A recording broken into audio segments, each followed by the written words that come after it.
And welcome. David Levin here, Raising Your Game today.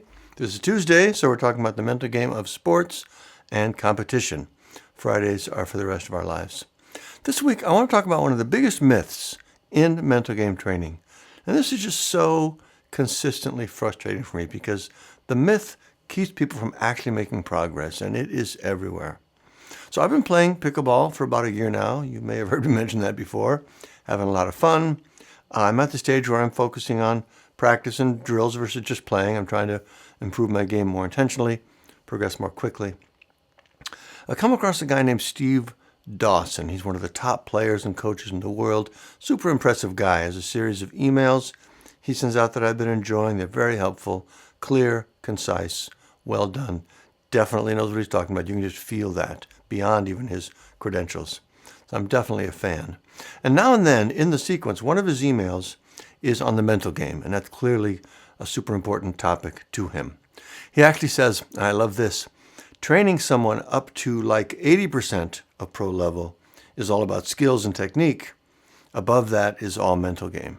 That totally makes sense to me.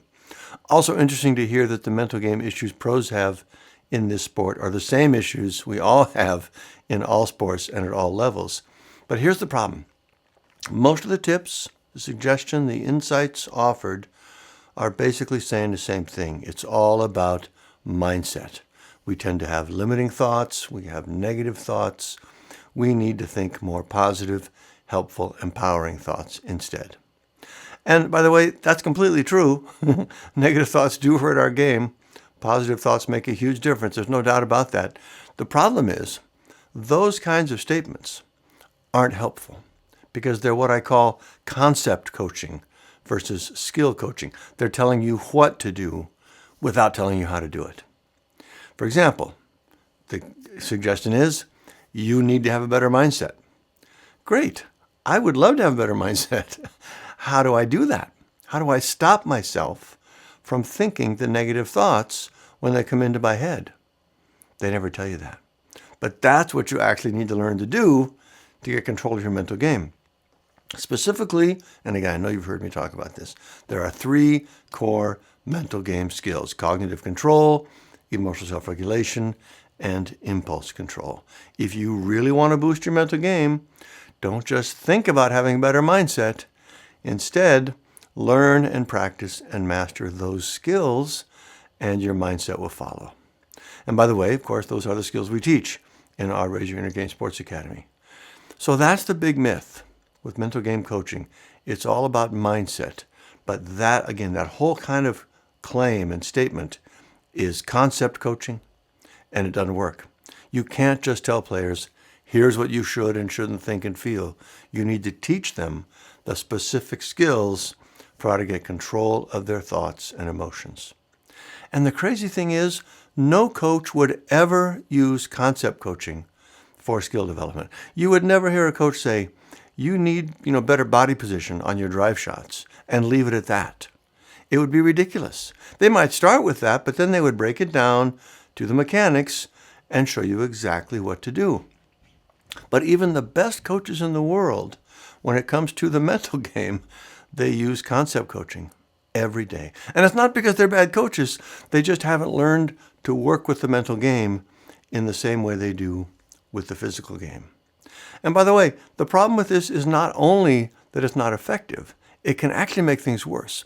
If I tell you what you need to do without telling you how to do it, and then you go try it and it doesn't work, which of course it won't almost ever, you don't think you failed because of my bad coaching. You think you failed because there's something wrong with you, right? You don't get it. You don't have what it takes. You're never going to make it. Maybe you should just quit, and so on. That makes it even harder to have the confidence you need in the first place. It can also really hurt someone's self-esteem, like at a pretty deep level and far beyond just their sports life. I'll say this too. In another email, Steve talks about the flow experience, and I'm not picking on him. Again, I think he's great. This is just a current example of this kind of thinking in coaches. But he's talking about flow, and he basically says the way to bring about a flow state is to do more drills with your physical skills.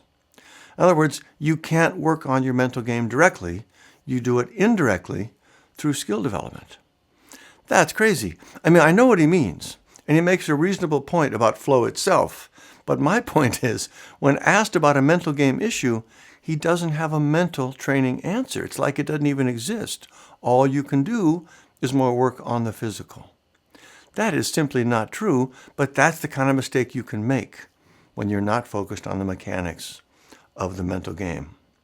Anyway, that's what I wanted to talk about today, the focus on mindset rather than on the mechanics of mindset and how that keeps us from making real improvements in our mental game, and in some cases can even hold us back. If you want to boost your mental game, go right at it. It works. You can do it. Just learn these core skills and practice them, and you can make a remarkable improvement in a very short time. I hope that makes sense. Again, this is the reason our training is so effective and why we can guarantee results. When you teach mechanics, it works, and it creates measurable results very quickly.